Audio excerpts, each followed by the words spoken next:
Waubonsee girls basketball looked to complete an epic comeback against Naperville Central, while our boys bowling teams began postseason action over the weekends. Hello, Naperville sports fans, and welcome back to another episode of NSW. I'm your host, Joe Kennedy. The Warriors trailed by 16 in the early going against the Redhawks, but made it a game after a dominant second quarter. We'll start the show with that highlight, and then we'll head to another tight girls basketball showdown between Naperville North and Neuqua Valley. It's Teacher Appreciation Night for Naperville Central girls basketball as Red Hawk players honor their favorite teachers who have impacted their high school journey. We have a great matchup between the top two teams in the DVC, with Waubonsee traveling to Central. The Warriors have won 6 in a row and are 4-0 in conference play. The Red Hawks have won back-to-back games and are 3-1 in the DVC. The Red Hawks get off to a great start with some solid passing. Tessa Williams goes for 3 and she hits the trifecta.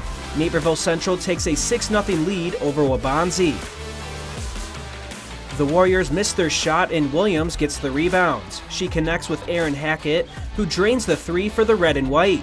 Naperville Central is cruising and now leads 11-2. The Red Hawk offense is on a roll as Emily Moran dishes it to Colette McInerney and she finds Hackett open. The Red Hawk sharpshooter hits another 3. Naperville Central closes out the first quarter with a 22-4 lead over top-ranked Waubonsee. The Warriors begin to fight their way back into this game. Maya Cobb finds Lily Newton and she buries the tray ball. W trails 22-9. The Warriors are down by 6 as they inch closer in the second. Maya Peretta finds Cobb and she hits the jumper for the green and golds. W trails 22-18 with under 4 minutes to go. We are tied at 27 with under 30 seconds to go in the quarter. Williams misses her shot, but McInerney is there for the rebound and sinks the layup for Central. The Red Hawks take a 29-27 lead into halftime.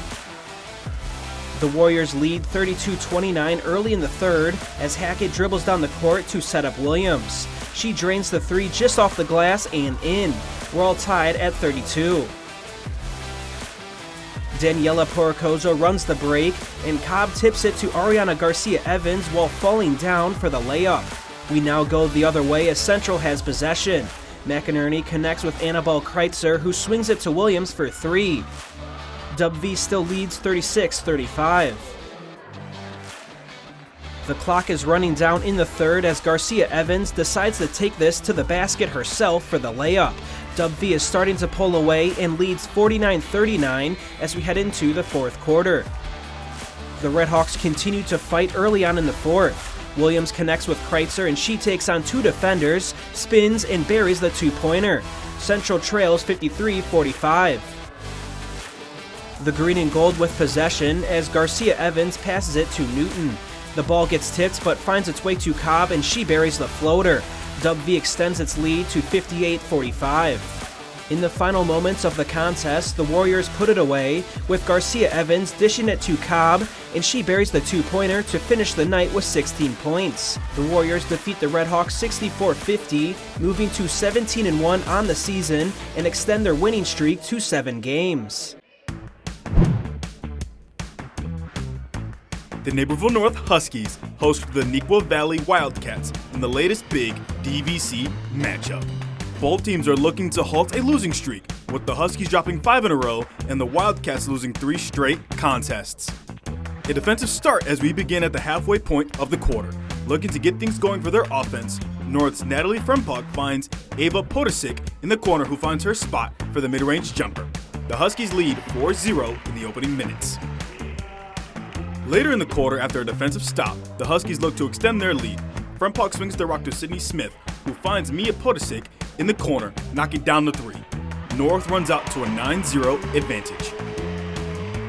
After a defensive stop, the Wildcats are looking to swing the momentum their way after a slow start offensively. Nalia Clifford finds Michaela Stone for the mid-range jumper. The Wildcats cut into the Husky lead 9-4. Next Wildcat possession, the Wildcat offense keeps the ball moving as Clifford is left wide open at the top of the key as her 3-pointer finds the bottom of the net. North leads 11-7 with under 2 minutes left in the opening quarter. Looking to close the quarter out strong, North pushes the pace as they look to beat the buzzer. Natalie Frempog can't convert on the three, but the ball stays with the Huskies after a Smith rebound, who finds Anna Richards for the three. The Huskies lead 14-7 at the end of the first quarter. 3 minutes into the second quarter, the Wildcat offense finds Michaela Stone down low, getting the Wildcat bounce for the layup. Nequa trails 14-11. Moments later, Natalie Frempog runs the fast break for the Huskies and draws in the Wildcat defense, leaving Anna Richards open in the corner, knocking down her second three-point shot of the game. North leads 20-11. Approaching the 2-minute mark of the quarter, Wildcat Quinn Segal misses her three-point attempt, but Taylor Dober gets the offensive rebound and the layup for the second chance points. North leads 26-18. On the next Husky possession, Frempog finds Anna Richards off the screen as Richards knocks down her fourth three-point shot of the quarter. Going into the break, the Huskies lead 31-18. Early in the third quarter, Richards comes up with a steal which begins their fast break. Ava Podosic taps it to Frempog, who attacks the basket but finds Sam Kelly with a nice bounce pass for the layup. The Huskies lead 33-18. Nearing the halfway point of the quarter, the Wildcats are looking to cut into the deficit before the fourth quarter. Clifford attacks the Husky defense in transition and slows down the pace as Clifford finds Segal, who cuts to the basket with the floater, which she converts. Nequa trails 35-23. Not long after the Segal floater, the Wildcat defense gets the steal off Frempog as Segal finds Alexis May for the layup. North leads 35-25. Under a minute left until the start of the final quarter. Wildcat Nalia Clifford drives along the baseline before passing it back out to Dobry. Dobry passes it to Stone, which draws in the North defense, leaving Clifford wide open in the corner for three. After 3 quarters, the Huskies still lead 45-33. First possession of the quarter for North, Sam Kelly finds Frempog on the wing, who knocks down the step-back three to extend the North lead 48-33. Later in the fourth quarter, the Nequa offense begins to push the pace as time becomes a factor. Clifford finds Segal open in the corner for 3, as Nequa trails 50-40 with just over 4 minutes left. After the Husky inbound, Ava Podosic finds Natalie Frempog, who shows off her handles, which creates a lane. Frempog drives to the basket and makes the tough layup over to the Nequa defense to bring the lead back up to double digits, 53-42. Nearing the 2-minute 30-second mark, Richard gets the defensive rebound but immediately is doubled by the Wildcat defense. Clifford is able to get the passing lane steal as the Wildcats are back on offense. Alexis May finds Quinn Segal down low against Frempog as she scores from the post while drawing the foul. The Huskies lead 53-45. A few possessions later, all the Huskies need to do is protect the ball from the intense Wildcat defense. Frempog speeds past the defense and finds Sam Kelly for the layup, putting the game out of reach. The Huskies snap their losing streak on their home floor with a 62-51 victory over Nequa Valley. North freshman Grace Kaufman grew up like most, enjoying sports like soccer and taekwondo. However, everything changed in 7th grade after she got sick with multiple illnesses, making her unable to use her legs. She's back competing in sports this winter and will have more on her return after the break. Okay, 500 deluxe garden gnomes. Wow. I only meant to order 5. There's not enough money in my account for these. I'm gonna get charged. 2 things I just can't deal with: overdraft charges and garden gnomes. But your BMO Smart Advantage checking account gives you an extra day to avoid an overdraft fee. Nice to see a bank cutting people some slack. Well, mistakes happen, and we give you time to correct them. So you don't like gnomes, huh? What about that one? That one I like a lot. BMO. When it comes to interest rates, it seems the Fed only knows one direction, up. That's not fair. If you're fed up with high rates, head over to Fair Oaks Ford. You can get 0.9% APR financing for 66 months. Now that's fair. Plus, you'll get what J.D. Power called the best customer experience in the business. Fair Oaks Ford on Ogden Avenue in Naperville. You've got a friend in the car business. Shop online 24/7 at fairoaksford.com. About 2 years ago, Grace Kaufman unexpectedly got sick with multiple illnesses, which resulted in her losing the ability to use her legs. This winter, the Naperville North freshman is back in sports for the first time since the incident and has hit her mark on the Husky bowling team. We have more in our latest feature story presented by Fair Oaks Lincoln.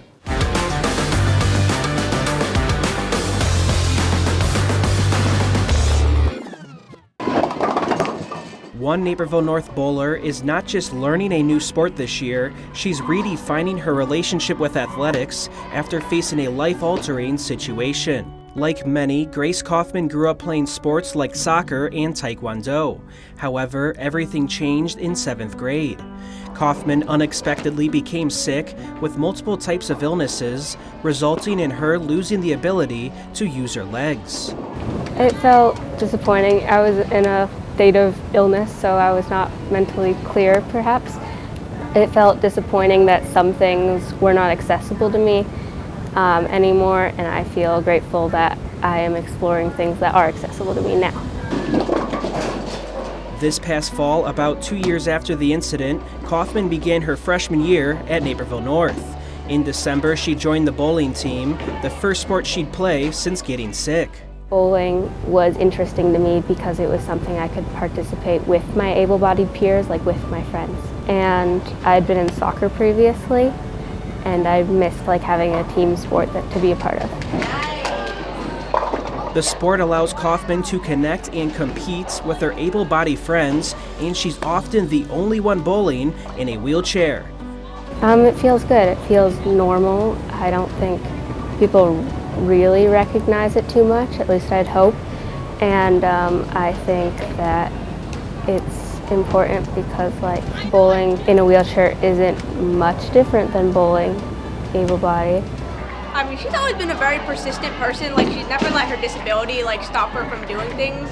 And honestly, she's the one who made me join the team in the first place. Learning to bowl in a wheelchair was a gradual process for Kaufman.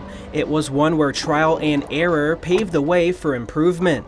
And I started with a routine, and then I figured out, well, that was not working at all. And so I got input from my coaches. That was really helpful. I got input from my teammates on I don't think this is working, maybe you should turn to the left. So I've sort of figured out that when you're bowling from a stationary position, the angles matter a lot more. Her team has been crucial to her bowling development, but Kaufman's family are the ones who have helped her love and excel at the sport. I'm really appreciative for my parents, going to bowling alleys on random days when I'm I need more practice. Let's just go to the bowling alley. I appreciate my sister because she does not like bowling, but she will go with us, and I really appreciate her making that sacrifice for me to enjoy something new. Kaufman's determination exemplifies how challenges can transform into opportunities for growth and fulfillment. She has a belief that anyone can find a place in athletics, no matter the odds, offering this advice to those who are thinking about playing sports. I would say do it because there's always a way, and I would say that no matter if you're competing with able-bodied people and you're the worst in the whole group, or you're the best in the whole group, or you're competing against other people in wheelchairs or people with disabilities, I think there's always a place for you in sports, and there's always a place for you in a team. For Naperville Sports Weekly, I'm Joe Kennedy. After the break, it's time for our first postseason highlight of the winter sports season as we check on the Naperville Central boys bowling team at regionals. We live in a safe community, but not a crime-free community. If you see something, say something. Be a Naperville Crime Stopper. Local news is your lifeline. Let the Daily Herald help you navigate your world with solid reporting, good advice, and a much-needed diversion or two.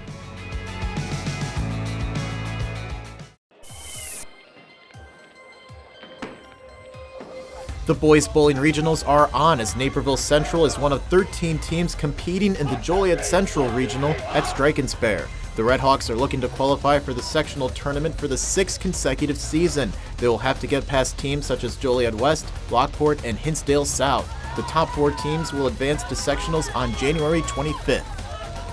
Central gets off to a nice start in the top 4 during the morning session, as Spencer Pierpoint breaks through early with this strike to get the Red Hawks flying. Back in the lineup from injury is Aiden Lee, who gets rolling in Game 3 with a huge strike to put him in the top 30 after the morning session. He ends that game with his best of the day at 227. Lockport Township would stay in the top 3 all day as Austin Lacossi, Evan Karras, and Nate Cantrell finish inside the top 7 individually. The Porters are moving on to sectionals with a 3rd place finish. Moving ahead of Central going into the lunch break is Lamont. They get into the top 4 with a 1,035 Game 2 score, with Carson Shoup and Aaron Schmelzer battling near the top 10 individually. They sit just 2 pins ahead of Central heading into the afternoon session. In the afternoon, sophomore Sean Mulvey steps in for Pierpoint, and the Red Hawk is solid on this pocket shot for the strike as Central battles back. Also stepping up for the Red Hawks is junior Josh Newcomb, who makes this shot count in Game 4 to keep Central within reach. Later, Newcomb again is on target with another strike in Game 5 as Central moves back into the top 4 overall. Newcomb finishes 14th individually. The top Central bowler for most of the day is Tommy Creightonpoth. He helps Central back into the top 4 after his Game 5 performance of .257. However, the battle at the top for much of the day was between Joliet West and Joliet Central. Central's Garrett Johnson, David Reyes, and Anthony Cantor lead a charge for the Steelmen, challenging their crosstown rivals.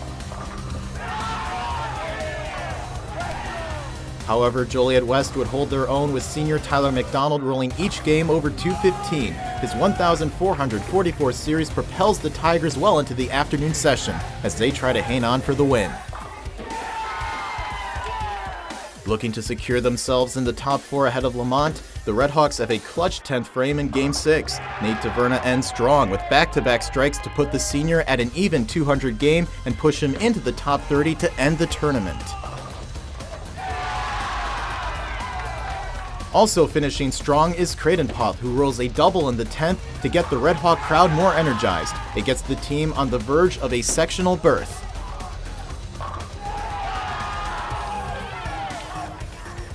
Lamont continues to battle with Central for the last spot as Shoup, Schmelzer, and sophomore Alec Palakowski end with an 882 in Game 6 to challenge for the last spot. Joliet West claims the regional title in back-to-back years with a 6,230 score. Joliet Central takes second while Lockport finishes in third. Claiming the 4th and final spot with a 5,759 score is Naperville Central over Lamont, as the Red Hawks qualify for their 6th consecutive sectionals appearance. Winning the individual title is Tyler McDonald from Joliet West. Garrett Johnson from Joliet Central takes second with a 1,337, while Tommy Creightonpoth takes third with a 1,312 overall series. We're at Neuqua Valley for a DVC gymnastics duel between the Valley Co-op and Naperville North. The hosts enter after a program-high 140-point performance against Naperville Central. North hosted their invite last weekend and placed in 5th. The Huskies also began DVC play last week and edged out DeKalb by less than a point. Running to the vault is North's Maddie Mungie. She rises up backward and sticks the landing well. She scores an 8.2 for North. Next up is Rachel Lee of the Valley Co-op. Her performance on the vault is good for 4th place with a score of 8.5. Coming in 3rd on the vault is Aaron Arnold of Naperville North. The senior captain does a back handspring, twisting off the apparatus and gets the landing. She records an 8.95. The Valley's Bridget Anderson is coming off a great performance against Central and gets the night started on the vault. She soars for a terrific routine, just getting the landing to stick. Anderson only attempts the vault once, and she records a score of 9. Let's wrap up the vault with the Valley's Lucia Caruso. She performs the handspring into a flip and comes up with the best landing of the night. Her teammates love it, and Caruso records a 9.3. Let's move over to the uneven bars, and first with Mungie of Naperville North. She swings herself up for the transition, and it's a clean one to the top bar. Mungie records an 8.7 and gets 3rd place.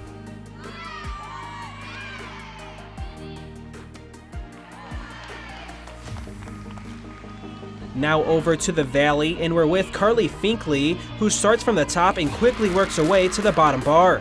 Finkley gets back to the top and prepares for her dismount. She can't get the landing to drop, but still scores an 8.8, good enough for second place on the bars.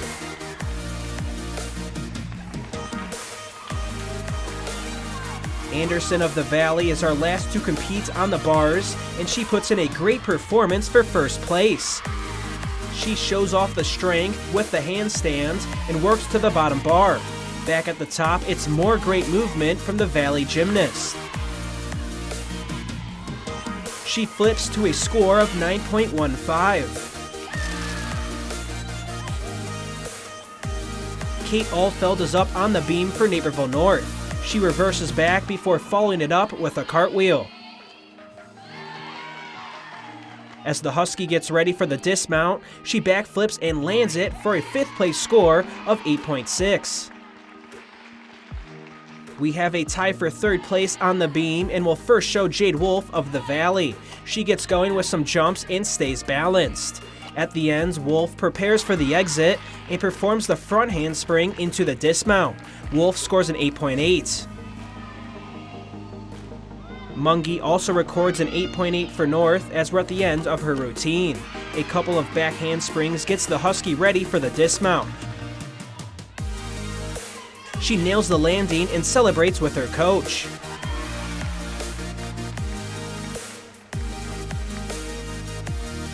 Arnold is the next to attack the beam, and she starts with this to begin her routine. This is Arnold's best routine on the night, as the senior looks great with some jumps.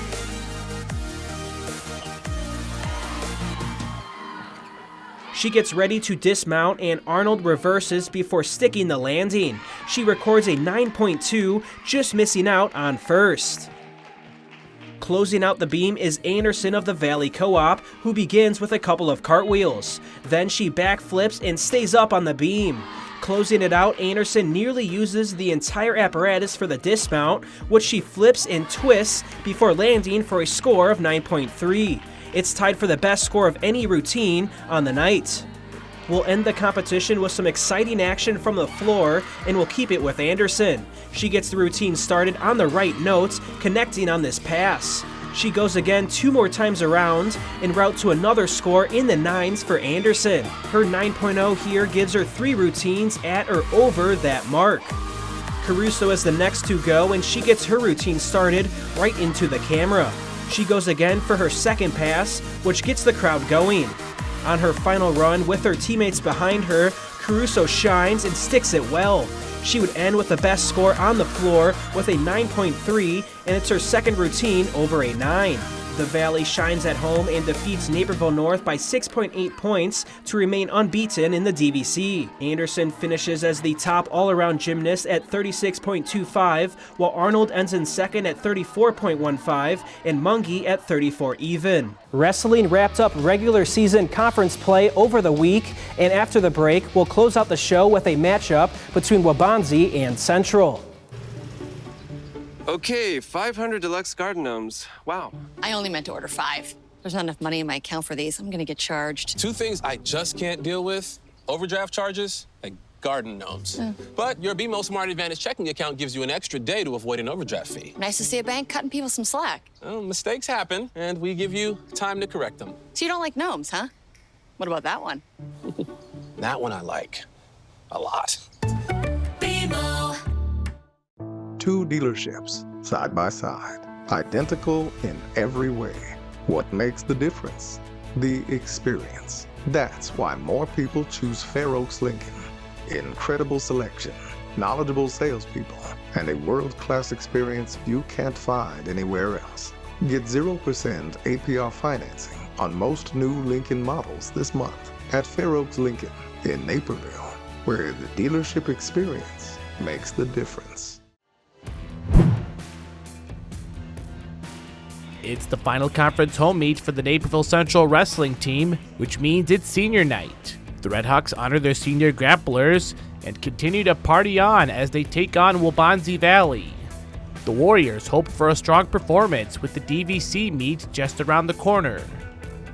Ladies first, with Sophia Contreras turning the table on Brenna Berkowitz. Contreras locks her down and gets the pin.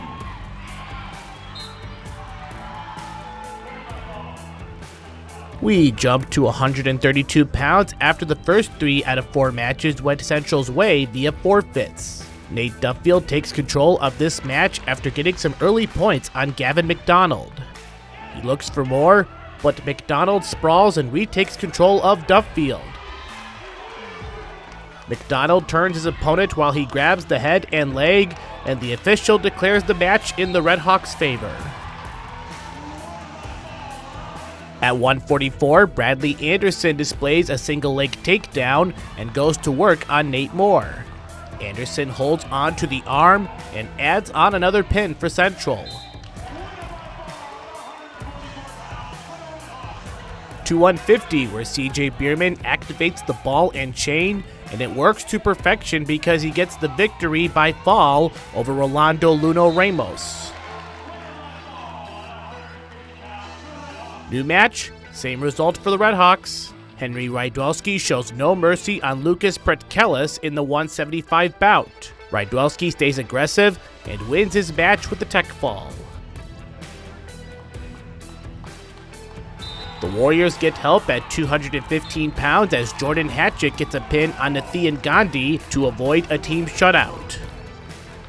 The heavyweight features Will Urbeck wasting no time defending Leo Hobson and getting 3 points. Later on, Hobson tries to stir up a move, but Big Bill turns it around by turning Hobson on his back, and that's all she wrote. Urbeck pins Hobson to cap off a senior night win for the Red Hawk Grapplers.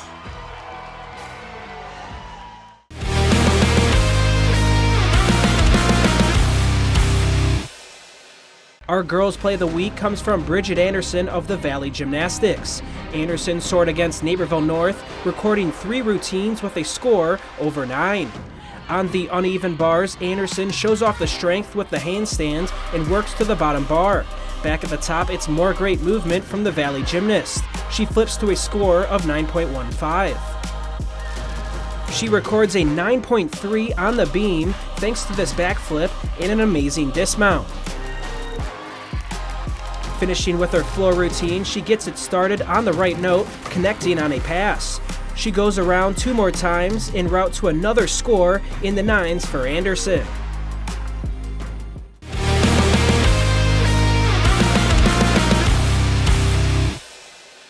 Let's head to Naperville Central for our Boys Play of the Week, where Will Urbeck reverses his opponent for the pin. On senior night, the Red Hawk is already leading the bout in points, but finds himself in a tough position here against Leo Hobson of Waubonsie. Urbeck quickly turns the tides of this matchup, gaining the upper hand and positioning himself for the pin. The Red Hawk senior secures the pin to close out the DVC contest.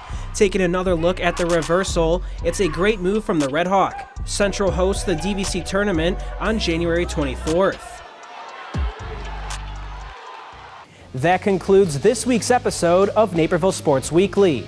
Next week will officially mark the halfway point of Season 18 with 19 more episodes left until the finale on June 9th. You can find all our highlights, feature stories, and community sports on nctv17.org. You can also find us across all social media platforms at nctv17. For Naperville Sports Weekly, I'm Joe Kennedy, and we'll see you again next week.